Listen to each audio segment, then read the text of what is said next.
They raise millions of dollars. They sometimes spend like the proverbial drunken sailor in order to get elected, and then they're off, collecting taxpayer cash and worrying not a lick about the debt they left behind, or so it seems. All right, he's the senior political reporter at the Center for Public Integrity. And what would provide more integrity than paying the bills from a politician, right? Dave Levinthal joins us. Dave, nice to have you on the show. Hey, great to be back with you. Dave, we saw this, and I wasn't really shocked because Al Sharpton actually was, people seem to forget this, he was a candidate at one time. He did have a presidential candidacy moving, 2004. He still owes the U.S. Treasury $19,500 a decade after being caught accepting illegal campaign contributions. He's not the only one that does that. How do these guys and gals get away with basically leaving millions of dollars on the table and never having to worry about paying it back? You're right. Sharpton is just one of dozens and dozens of political candidates, political committees that our investigation shows either owes money to the Internal Revenue Service, the U.S. Treasury, or the Federal Election Commission. Some of it's because of fines that they never paid, because of the Federal Election Commission not really having the power to go after them, even after they do fine them. And some of these are tax bills that they owe the IRS, or money that they owe the U.S. Treasury, because ultimately the Federal Election Commission kind of gave up and just shuttled the money that was due. All right, to stop the right Treasury there. Hang on a sec, Dave. Hang on a second. Stop right there. You said two things. First of all, just kind of gave up is the first thing that hits me. The second thing is if you or I owed the IRS $1.95, they would be after us in about 18 seconds to make sure that we paid up. So take those two statements in. Why are they not going after these people, and why are these people being given a break by the IRS?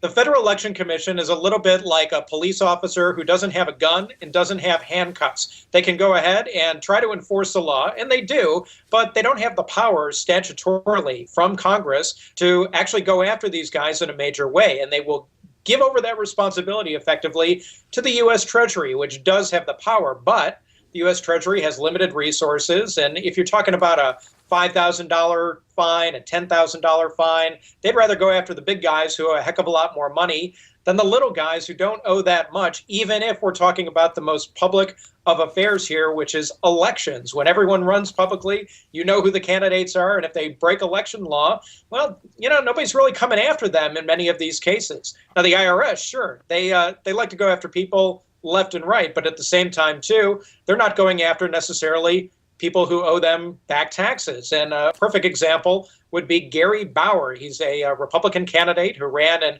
2000. We're talking 15 years ago, and still he owes about $10,000 worth of back taxes to the IRS. Newt Gingrich was another one who is paid back most of it, but not all of the money that he owed. We're talking about $25,000 here. And for at least several years, couple years after his 2012 presidential race, he also had owed the IRS a lot of money, too. There are two examples of a number of people who are effectively in the same boat.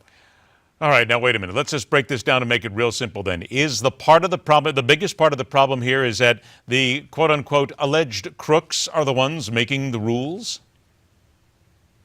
Well, you really seized on a major issue here. Oftentimes when these fines come down, particularly when we're talking Federal Election Commission fines for breaking this election law or breaking that election rule, they fine a committee and they don't tie it to a person.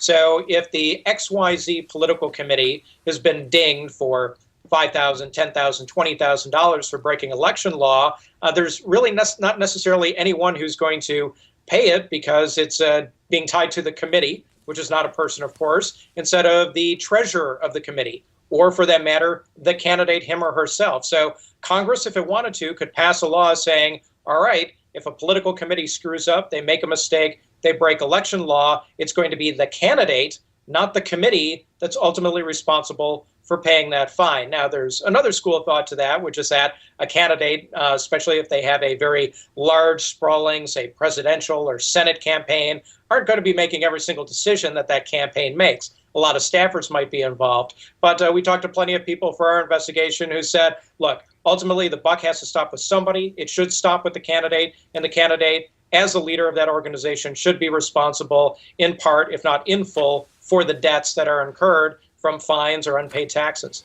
Wow, what a great idea. honesty in politics. I don't know if we can actually handle this. I want to point out to everybody that, again, the report is at the Center for Public Integrity. Learn a little bit more about how some lawmakers don't really have a tremendous amount of integrity in this. Dave Levinthal, thanks so much for joining us, Dave. We'll talk to you again.